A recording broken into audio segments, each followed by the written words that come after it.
Hi everybody. I'd like to tell you about my journey, how it first started. I had a heart attack on April 7th. They had a life flight me from here in Malad to Pocatello.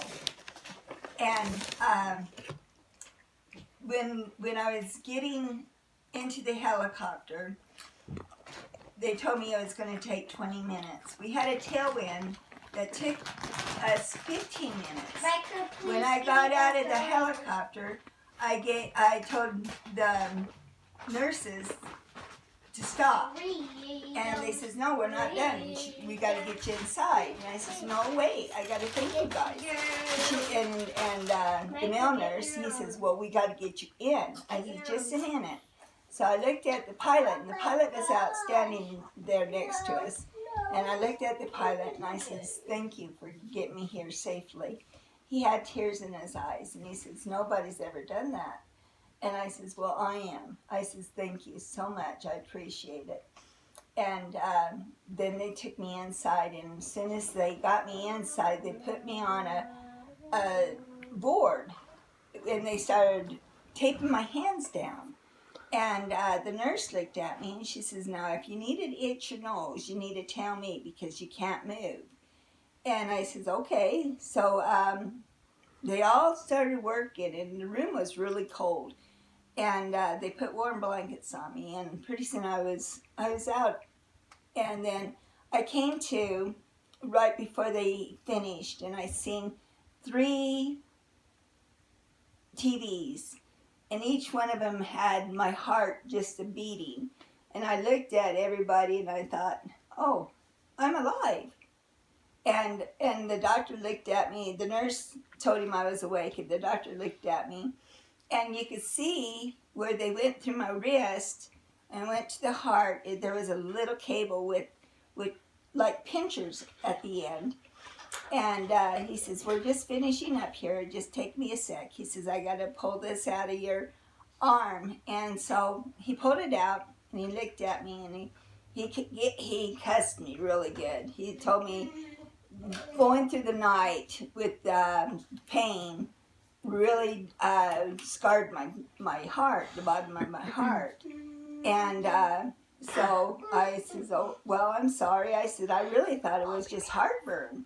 And he says, next time, he says, you'll know this is a heart attack.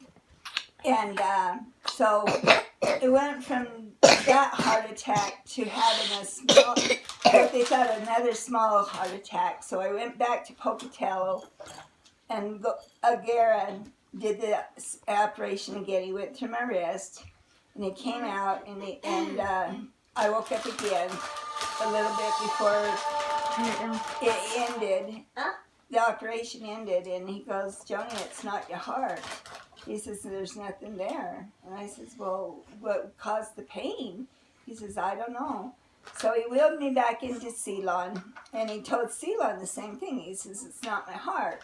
He says, we got to find out what it is. And Ceylon goes, well, Doc, it's got to be your heart. It's the only one she's had. And Dr. Gagara, he looked at Ceylon, and then he realized Ceylon was joking with him, and he started laughing, and he goes, well, it's not her heart. And so it went from July to the end of August to the 1st of September. And we were camping, and I was, hi baby. He got you a meal. Oh, thank you. Pretend meal. Oh my gosh, thank you. That's good. Thank you. I love chips. Anyway,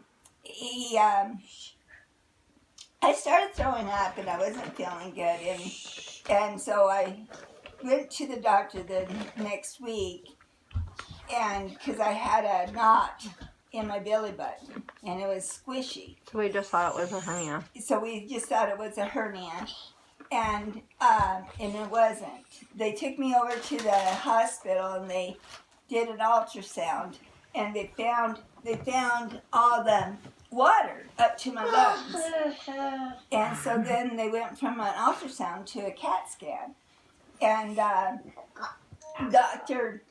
Bo Clark, he thought, he told me that it's when the water's up to the lungs that it's usually stage 4 ovarian cancer.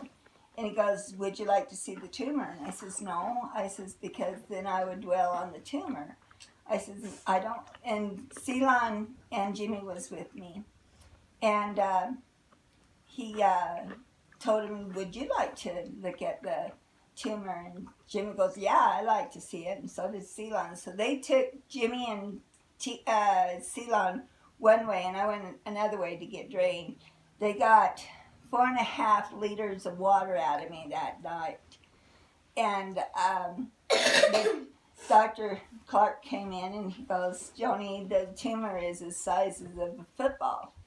I says, oh, okay. And he says, and it is going to be stage 4 ovarian cancer. And I says, oh, okay. I says, where do we go here?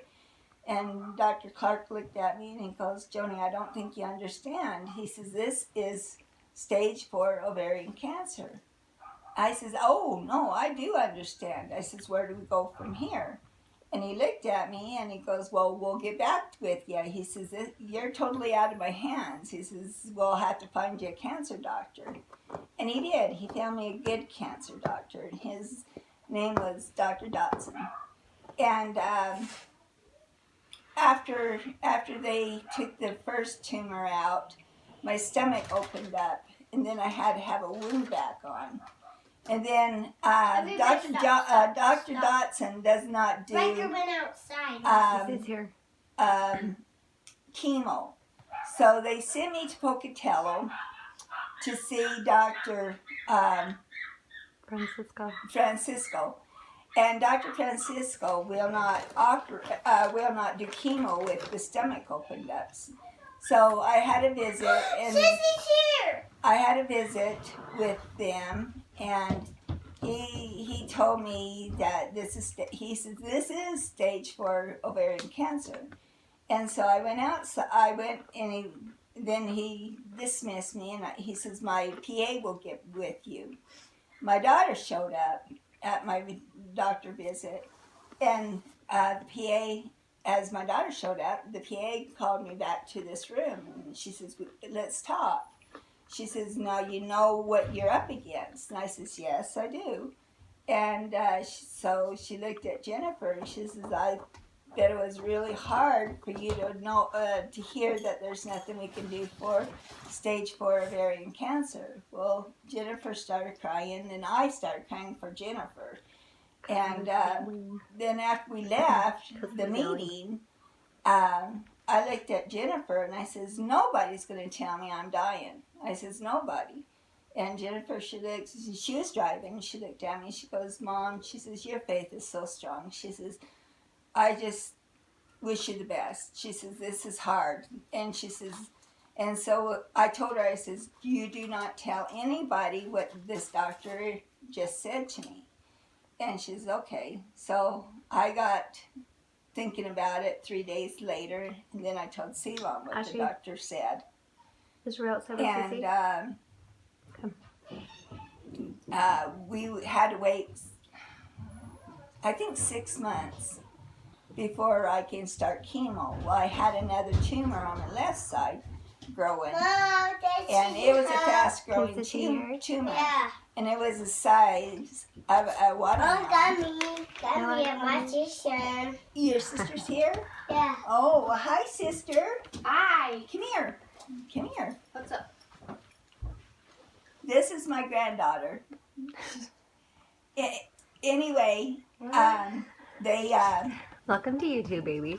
told me that I have to have another operation. So Dr. Dotson, he operated on me again. And when he came into my room, I looked at him and I says, it's true. And he goes, what's true? And I says, well, if you eat a watermelon seed, you do have a watermelon growing in your stomach.